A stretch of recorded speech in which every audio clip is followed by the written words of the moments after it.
intro? Yep. Still gonna send it. I like it. Ladies and gentlemen, welcome back to the NFT Crypto Crew. Let's go. All right. It's Gig. I'm with Ty. I don't know it took us this long to do this type of episode. You know what I mean? It took us a minute, but I'm thinking we got to make this happen, guys. We're here today with Gossip Goblin. Giving him a call here in just a moment. Got to be my favorite artist in the space. Oh, by far. He is the most, like, radical-looking art. 100%, 100%. Like, trippy. Yo, GG. Okay, he's going to join here in a sec.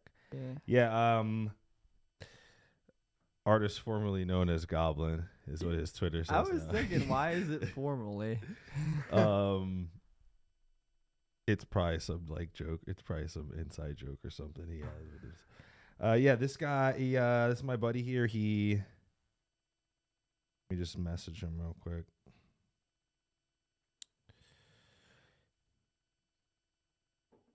He's from Sweden, right? So he's got like a huge difference. Well, like a 6-hour difference. He's about 6 hours ahead of us. So we wanted to figure out a time to get us together. It's tough sometimes because he's not able to always hop in the gecko spaces because, you know, when it's like 9 p.m. when we're doing those, it's like, oh my God, it's like 3 a.m. there. Yeah. So like he can only really hop in if those are in the middle of the day. Sometimes you get the night crawlers though, have like a 3 a.m. spaces. You might be able to hit that one up or something. Yeah. So he did the art for Galactic Geckos. We all know how much we love these. I mean, these are the most these are the most wild things, especially as an OG collection. Just so great. Yeah, 100%. These were like the first NFTs that I had seen other NFTs, but these are the first NFTs that I really looked at and said, okay, I'll buy one of those. It's like that. They look like cyber, like just so out of this worldly type things. Yeah, they were going for that like cyberpunk almost, but a gecko cyberpunk. But yeah. It's just also just like half cyborg and yeah, like the traits, right? Yeah.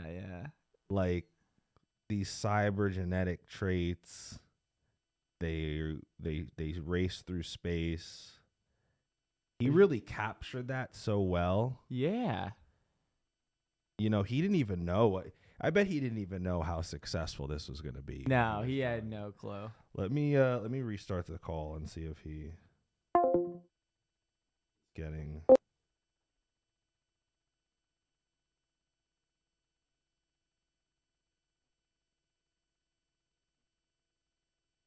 Well, while we're waiting for him, we'll pull up some of his other art here. Exchange art. These are really cool. I think these are. Oh, those are. I think these are underrated right now. I mentioned him saying he doesn't have a huge following on the 101 space. Yeah. Just yet, but he's trying to get his feet more wet in there. Hello. Yo, what's going on? What's going on, man? Hey, how's it going? Can you hear me all right? Yep, you're good. All right. Thanks for hopping on. Appreciate it. Yeah, definitely. Oh man, what is it? What time is it over there? Like 8? Yeah, it's not so bad. Okay. Nice. Yeah, we were just saying we know sometimes it's tough for you to hop on those gecko spaces because it's like the middle of the night for you over there. Yeah, exactly. I mean, I live with my girlfriend. Otherwise, I'd be a little bit more open to some 3 a.m. conference calls. Yeah, for sure. Well, we're glad we got in touch with you. We wanted to chat with you for a little bit, ask you like a few questions, get to know you a little better, you know, showcase some of your art and stuff. Yeah, I think the gecko community is looking forward to hearing from this one because Gossip is like such a figure in the Discord, especially the time difference kind of makes it even more legendary because you pop in occasionally, like at weird hours. Yeah. So how'd you get, into the art scene? Have you been doing this since you were like real young? Has it been like a passion of yours for a while? Yeah, I mean, I was on a AMA recently, and the answer I kind of gave, and in retrospect, I realized was probably true, is like, I think like all little kids draw. It's kind of just like what you do in school when teachers don't trust you with like learning things yet. Yeah. So I don't think that I had any kind of like special upbringing in that regard, but I don't know. I wasn't like super sporty, or didn't like foster other interests. It's kind of like, like everyone else, I just played with crayons and markers, from ages 3 onwards. And I guess for me, it just kind of stuck. And, I just basically just doodled in my notebooks throughout all of school and high school. And when it was time to go to college, I wasn't really sure what I wanted to do. It never occurred to me that art was a potential career path. I thought like maybe law school or something boring but reliable. But I did end up going to university and majoring in sculpture. So not illustration, but still art. Yeah. And so I mean, my whole life basically. But I think, I then went down a totally different career track, having nothing to do with art, but kind of more like design and tech stuff. But I'd say I still have managed the last decade or so to draw pretty consistently for fun, like outside of work. And then when COVID hit, I started getting really serious about drawing just because there was absolutely fucking nothing else to do. Yeah. And, I already had like not a crazy Instagram following, but enough people where it was kind of validating to be able to just draw a shitload and post stuff online. And it's silly to say, but it's kind of like an affirmation of what you're doing when you get likes and comments and people ask you like, yo, could I get this tattooed? And it's really fun to see that because I would be drawing anyways, but that kind of encouragement I don't know, gives you a little bit more momentum to keep going. And at that point I never really tried to commercialize my art in any way or like profit from it. It was just a hobby. But I started selling prints, and then I wrote a book of like short stories and illustrations and sold a bunch of those. And it honestly was not that lucrative just because like the margins are tiny, and it's, when you think about how much time it takes, it still wasn't for the money, but it was like kind of fun to see, okay, if I did want to try and monetize it, like how do I do that? Yeah. So that's all to say, I hadn't really been like a commercial artist in the sense of trying to make work and then sell it until I got into NFTs in like February of 2021. So coming up on 2 years now. And that was pretty eye-opening to see that actually you can make a career, or at least make like a really kind of lucrative return on a skill that you've been practicing for 32 years. Yeah, that was probably the most surprising thing I think that came out of the crypto bull run of 2020 to 2021 was that artists became like one of the biggest beneficiaries of that bull run, especially with NFTs. So I was very surprised, but it's such a great idea and a good thing that it happened too, because it's like completely revolutionizing how you're visualizing art and what art's going to be in the future, Yeah, totally. And I mean, I think maybe the biggest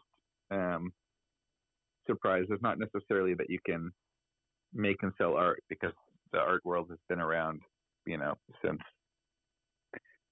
the dawn of time, more or less. But I think more surprisingly, and even in like the commercial art world today, like, yeah, sure, artists have Instagram followings or maybe find Patreon, but there isn't like a semblance of community around it. I was always jealous when I was in college of like my friends who were in bands, or even just like fucked around with instruments, because it's so social, and like it's, you have a network you perform with others and in front of others, and it's like inherently super social. And it's like music is really community oriented, and art always felt like this very lonely, kind of like introverted, depressing endeavor. And even the stereotype of artists being like crazy and emotional and dying alone, penniless, versus musicians, just like rock on and smash hotel rooms and definitely a different vibe. I even overdose and have a great time doing it. Yeah. So I was definitely always jealous of, even if that's obviously probably a very small minority, jealous of that. So I think the fact that like so much of the NFT scene is, art is maybe not a huge factor in collectibles, honestly, but it is still like the unifying theme that, ties people together in a community and makes it really social. Oh yeah, 100%. I mean that we see that in like, you see that in the geckos so much, like the cliques it's formed just between, the different traits that you created. Like it really makes for a fun social experiment. So, you said you really started getting into it during COVID. What got you into the NFT scene? Did someone reach out to you for a project, or like what really got you started? I think like a lot of people, it all starts with like a text from a sketchy cousin. Okay. So okay.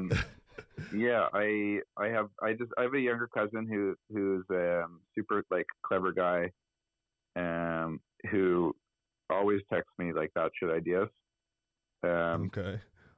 He's like early 20s and like hasn't been like trampled by life yet, so optimistic and full of energy and always proposing things. But usually it's like, let's build like a fucking art car and drive it to Burning Man kind of stuff. Okay. And but he was like, hey, you should start tokenizing goblins, because I already had an Instagram called Gossip Goblin where I was posting goblin related art. And so I didn't really fully understand what he was talking about. But it was still COVID and I was bored and decided to like look into it and see. I don't know. It didn't even occur to me that it was like a big thing, because I hadn't heard about it. I felt like I'm kind of internet savvy, and apart from CryptoPunks, which I thought were like some weird anomaly, I didn't really think that this was like a real thing. Yeah. But yeah, I did some digging, and I honestly like didn't really realize that Twitter was a big part of it. So I wasted a fuckload of time on Reddit, which is like the absolute last place you should go to learn about or try and connect with people about it. Like literally. Yeah, I could see that. It's like going on Craigslist basically to like try and learn about NFTs. It's completely unhelpful and detached from everything. But this was like February of last year, so it was still very much the Wild West, where there wasn't any like established place to go. I mean, Twitter obviously, but even then it was really unclear like who are the big players and who are the people that are actually saying relevant things and where the community is. And I think everything was like, this is pre-Bored Apes and the kind of 2021 summer where like the kind of blue chips and market leaders in the space emerged and best practices emerged, and we kind of arrived at like the modern NFT space. So I kind of just stumbled around for a long time until things clicked. And is that around like when you started getting in touch with like the Gecko team? Was that like your first big, I'm assuming like that and Goblin Labs were like, your kind of your first big thing to get you on the scene? Like, were you advertising as like an NFT artist, or did people reach out to you? No, so I had actually I had done a lot of different things prior to that on ETH. I started out as a one-of-one artist on ETH, minting past artworks on Foundation, and okay, which was like it wasn't like there was a hierarchy clearly of platforms, and Foundation was like middle tier. It wasn't like it was like invite only, but not that hard to get onto. But it was clear like everyone wanted to be on super rare, and that's like having a blue check mark next to your name. And it was just kind of a total frenzy of trying to shill, and everyone just kind of climbing over each other to try and sell their art. And generative collections were a much smaller piece of the pie back then. That's true, yeah. So then I and it was a little bit like frustrating because I mean, my style didn't really lend itself to the NFT space, which really felt like it was just about like putting a lot of stuff out there. Like, yeah, people talk about scarcity, but the average piece of art for sale was something that someone, drew up on Procreate in a couple hours, or like a stock 3D model of an astronaut, and then they would just put it in like a colorful room. And and meanwhile, I was really busy trying to like sell, like basically digitize and then sell my old work, a lot of which are these super elaborate illustrations that would take like a month, 2 months to make.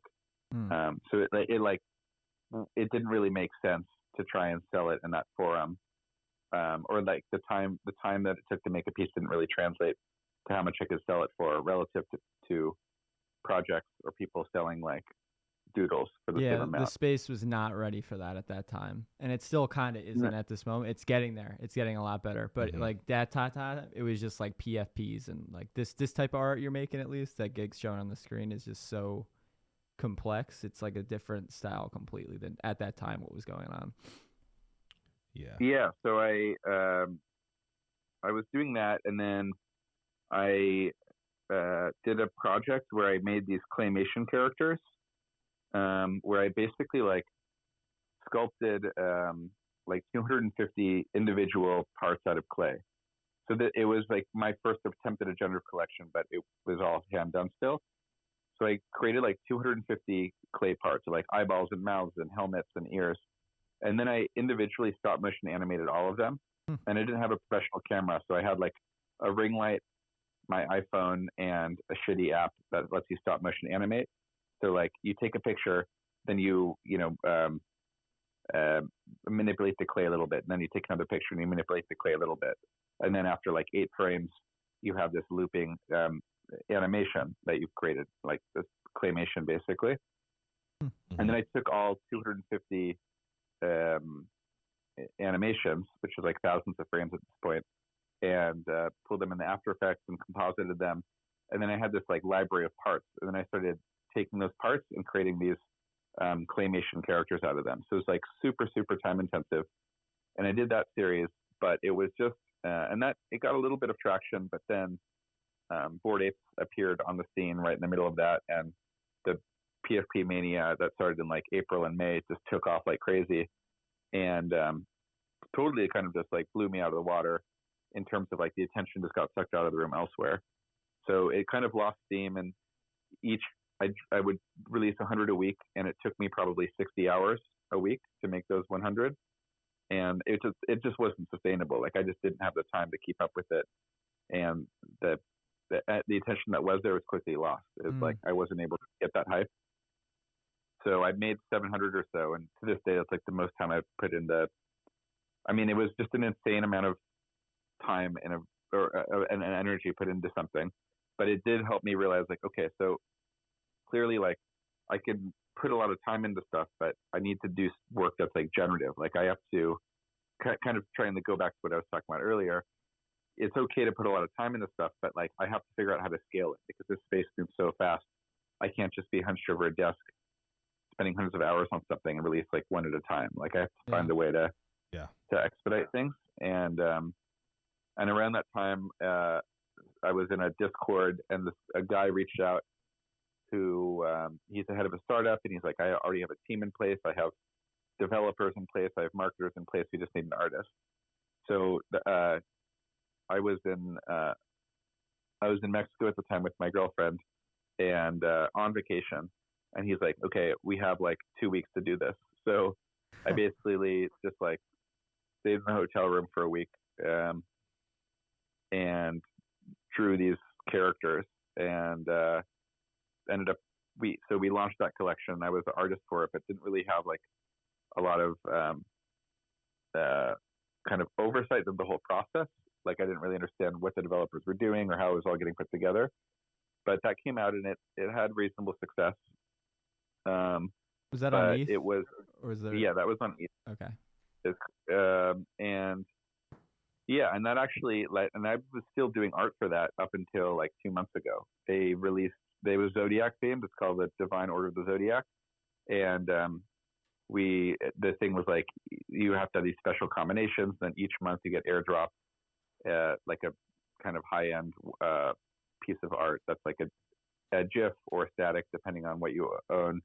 And then we released these like custom birth charts. So you were able to log into this portal and type in your birth chart information. And then we had created this ability to like generate unique one-of-one pieces based upon your birth date. So That's cool. It was pretty cool. And it had traction for a while, but like 99% of projects, it's just like the community lost steam and attention moved elsewhere, and that was that. But I'm proud to say like it, delivered for a year and kind of finished its roadmap of, delivering custom art for each month of the zodiac sign, plus some kind of bonus airdrops and artworks and stuff in between.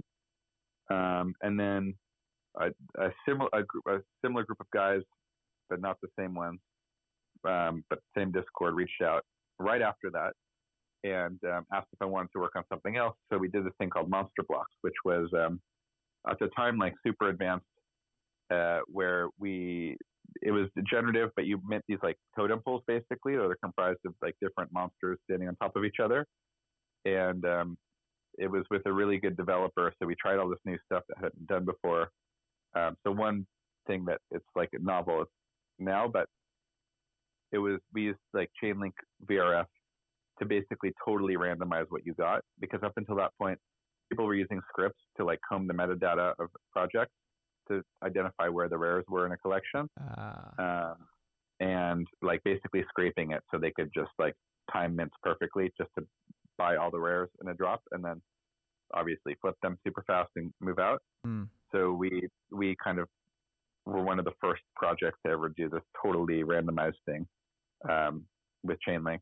But then also we built this ability where you could take multiple NFTs and stack them together to build these towers.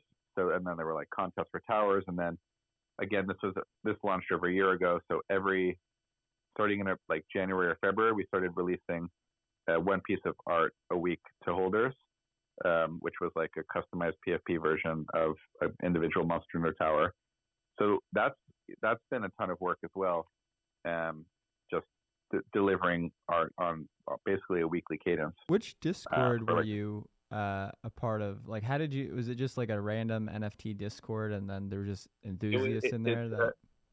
It was just a random NFT Discord that had a bunch of kind of alpha callers and whales in it, that I just kind of stumbled into, that I'm not really a part of anymore. I mean, I'm still in the Discord, but it's like people who are super good at flipping, and I just never had the brain for that. I feel like I've never been a good flipper, which is too bad, because I feel like I would have a better understanding of the market if I understood that world better. But I just feel like I'm spread too thin with all the obligations I have to actually like be able to take on that side of NFTs.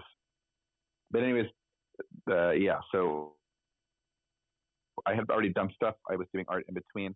I worked on a few like really high profile collabs and charity stuff, and like for that Monster Blocks project we donated like $250,000 to GiveWell, which is a charity that does all sorts of good work in like the developing world around water and malaria aid and medication and whatnot. And then I worked on when Pudgy Penguins was first like at its peak, I did this custom one that was auctioned for charity, and the money went to like a global penguin society, which is some penguin related nonprofit. But anyways, no, I actually had a decent amount of traction.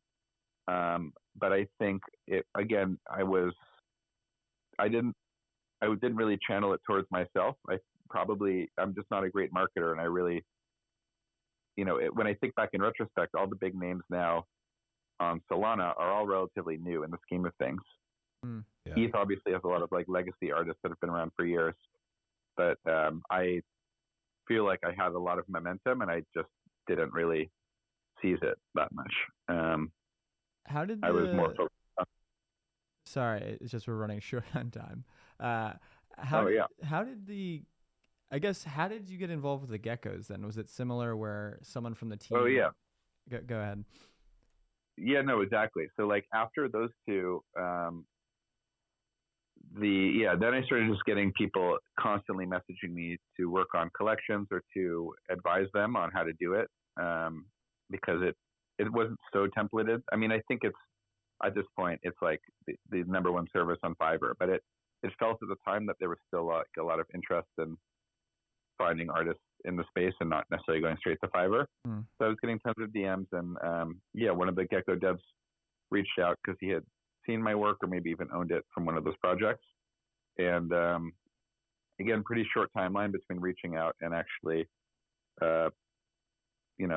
locking myself in a bedroom for 3 weeks and producing the geckos. That was your girlfriend at this point, not like, what is wrong with you? He's like, yeah, sorry, babe. I gotta just give me a week. I gotta tap in for a week here. Weren't you doing those? Weren't you like doing the Concordians within like a couple days or something? I remember you mentioning that. Yeah. Well, because we had, I mean, whatever. I'm not going to get into the Gecko team, but they were very, very good insofar as it was a lot of creative freedom. The prompt was like space cowboy, and I don't really remember. I remember that exactly the back and forth because I left the chats that I was in with them where it was discussed, but I was like, no, or we have to do like a animal because that's just for better or worse the way it is, and I already draw lots of reptiles and creatures, and so I think geckos were like the first or second pick.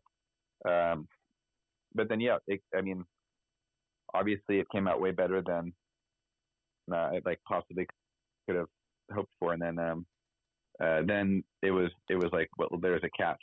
So it wasn't really originally agreed upon, but then there was this expectation that I would do the Concordians as well. Okay.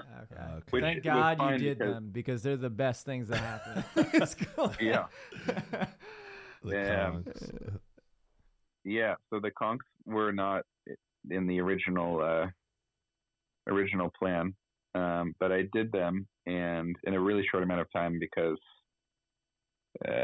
I was moving to Sweden for like 4 months, and I needed to basically wrap them up. So I basically just like right before I left for Sweden, just sat down and churned them out. Oh, nice! Wow, that's impressive. Yeah. I remember you mentioning that, and I was like, wow, like he he must have been grinding during the end of that.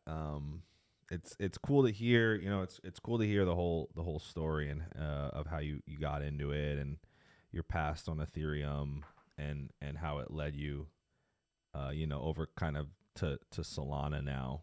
And I wanted to maybe, maybe before we start to wrap up, maybe talk about, what your plans are and showcase maybe some of your one-of-ones you're doing and the auctions and stuff, and, let people know what you got coming up next. I know you're doing the Ramblers right now every like week or so. Is that right? Yeah, more or less. Cool. Yeah. These are really cool. Oh, that's the collection. Gig's pulling it up on the screen. Yeah, I have it on the screen right now. So I'm showing some people. Yeah, these are cool. I know you mentioned you maybe might not have as much presence in the one-on-one scene over here on Solana, but I think if you keep doing what you're doing, you're working your way in there as the one-on-one scene starts to develop more and more. So That's really cool. I think these are and there's only like what? There's like 10 or so of the Yeah. there's only like Yeah. it's like a really, really small tight knit collection. So I think these are going to be really exclusive.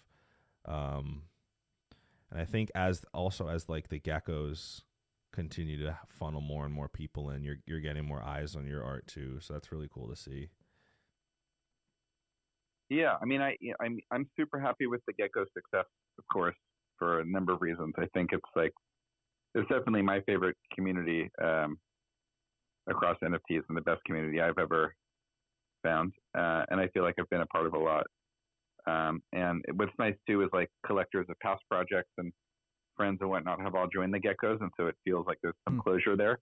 Like I'm not spread thin, but a lot of people from past projects have found their way to Geckos. Which is kind of nice. And then, yeah, I mean, it's great to see that they still have such like a presence, a year after launch. I think there's very few projects in the space that are able to maintain relevance through no fault of their own. But it's just like the space moves so fucking fast and hype guys so quickly that like a project can do everything right, but it's just really, really hard to stay in the spotlight when you have, at least at its peak, there's like 5 projects minting a day, and the meta changes so quick that like it's just really unrealistic expectations that a project can stay relevant when people's attention spans are like fucking 7 seconds long. Yeah, that's why I also think that like as the one of one scene grows, those people will have a little longer of an attention span. Those types of collectors that are trying to get one of one pieces from artists that they really like. I think those will be a little longer lasting with the meta. So really cool that you're doing that. It seems, because it's like the projects are, in a way, most of them, because like 95% die out. Like most of the projects end up being like similar to like a YouTube video, like one video, whereas this one of one art page is almost like a series, You're subscribing to the artist, and you get to see all the content, weekly or bi-weekly, whatever the cadence is of the artist. Yeah. Real quick, I don't want to make it long. We actually are at the very end. But Gossip, you said you went from ETH to Sol. Is there any, do you have any interest in going to other blockchains or like doing like multiple blockchains, or are you strictly like an ETH Sol maxi at this point? I'm not like a maxi of anything really, but I think it more just makes sense to stick around on Solana because I feel like this is where the vast amount of people that I've connected with are. I definitely made friends on ETH, but I feel like most of the people that I've really gotten close to in the space are on Sol, and so it just makes sense to stick around here. I did, like I said at the very beginning, it was always a dream for like every artist to make it onto super rare. That was like the sign that you made it. And when I finally got on the super rare, which it's like invite only, so it's it's meant to feel like this really exclusive community. But when I finally got onto it, like last April, I just didn't even care. Like it didn't dawn that maybe I should go back. And it's funny because I thought, okay, people have moved on, but now I don't know. There's a new wave of invites, and a lot of Sol artists are now moving to super rare to showcase their work because it does have a certain level of prestige. But I'm not really interested in going there. Well, we're glad to have you here on Solana. Thank you. That's my home too. Everyone usually goes ETH to Sol and never goes back. Yeah, that happens to a lot of people for sure. Awesome. Well, if there's anything you want to leave us with or let people know, feel free. We're gonna start to wrap it up and shoot another video after this. But we really appreciate you coming on, telling a bit of your story. We'd love to have you on again sometime in the future, maybe when a few more things unfold and chat about the market. Maybe it'll be market will be more bullish. Yeah. Next time. Maybe we'll be talking with more listeners Yeah. because it's like it's such a small space right now. Yeah. But thanks a lot, man. Yeah, definitely. Cool. Well, I'll keep in touch and check this out later today. It'll be up on the channel. Awesome. Sounds good. Well, thanks, All right, guys. Have a good one. All right. Have a good one, bro. All right. See ya. What a great interview, guys. I learned a lot about Gossip today that I didn't know. Huge fan of him. Huge fan of his art. My favorite artist on the blockchain, guys. Gossip Goblin. Check him out on Twitter. Check me out on Twitter as well, Geck with Gig. And be sure to subscribe, guys. We're trying to bring you some of the best NFT content here on YouTube. Love you guys. Peace. Bullish. I'm going to keep collecting Gossip's art. I'm going to collect it until it stops. Yeah, like it's so good.